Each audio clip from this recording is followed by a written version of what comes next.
So what's the hottest in the watch world right now? Over the past year or so, we've seen the emergence and re-emergence of both old and new trends. From design retakes and upgrades like smaller case sizes and bold new dial colors and gradients, to mechanical trends and movements more advanced than we've ever seen. Let's dive into some of the biggest trends shaping the watch collecting world at the current moment.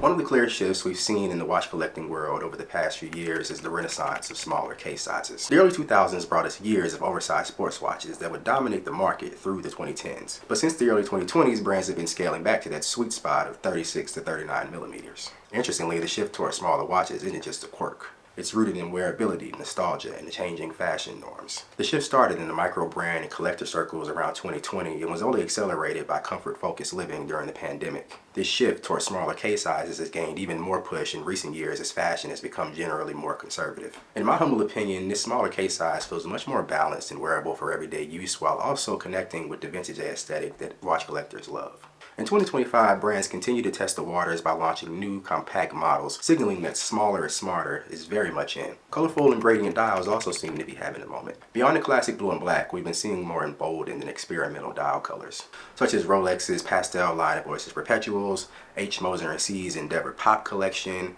and Patek Philippe's Calatrava 6196P with its salmon and rose gilt opaline dial. These colorful and gradient dials give watches just a bit more personality and make them just as versatile as they are fun. This trend is also trickling down to affordable watches, so you don't have to worry about breaking the bank to enjoy a colorful watch or a gradient dial. The integrated bracelet craze seems to still be going strong as well. What started as a luxury trend with icons like AP's Royal Oak or Patek Philippe's Nautilus, the integrated bracelet has now trickled down to both mid-tier and micro-brand offerings. In 2025, it's safe to say that designs are diversifying. More unusual case shapes, bolder dial colors, and even finishing that mimics haute horology at an affordable price point. Even Rolex has gotten in on the action with one of the sexiest watches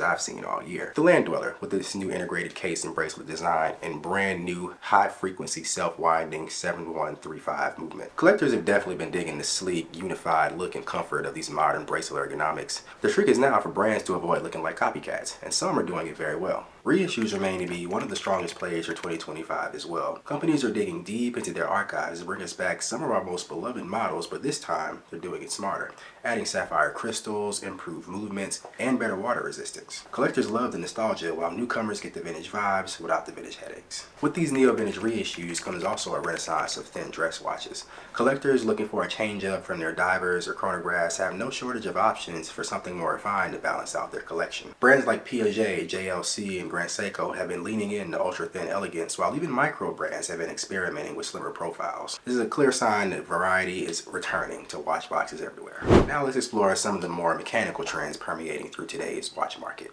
GMT watches used to be expensive territory, but in 2025 they're much more ubiquitous, even some being found under $1,000. Seiko and Pepsi's limited edition GMT came out earlier this year, offering collectors a righteous GMT for just around $450. For collectors, this is great news. This means that you don't have to go straight to Rolex or Tudor to get a true traveler's watch. Affordable GMTs are often also gateway pieces. They're the type of watches that get enthusiasts hooked on complications and move them up market. It's a win-win for both collectors and brands. Another shift taking hold is in movement endurance. Where 40 to 50 hours used to be the norm, 70 hours is quickly becoming the baseline, while some companies push even further to well over 100. Examples of this include IWC's Caliber 32111 and 32112, as well as the Holstein 2025 edition by Oris, both boasting 120-hour power reserves. This means that you can take your watch off Friday evening and it'll still be running Monday morning. For most collectors like myself, rotating multiple watches, this is a game changer. Magnetism has always been the enemy of mechanical watches, but silicone is changing the game. Silicone hairsprings and escapements resist magnetization and require less lubrication, often making them more reliable in the long term. Rolex and Tudor are well ahead of this, with the Land Dweller's Dynapulse silicone hairspring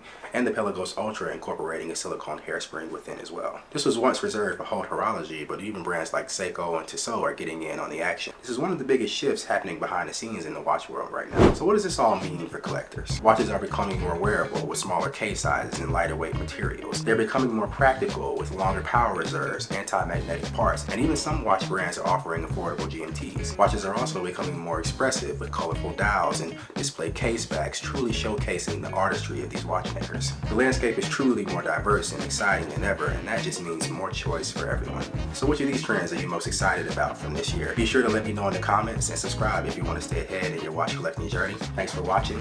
See you next time. next time.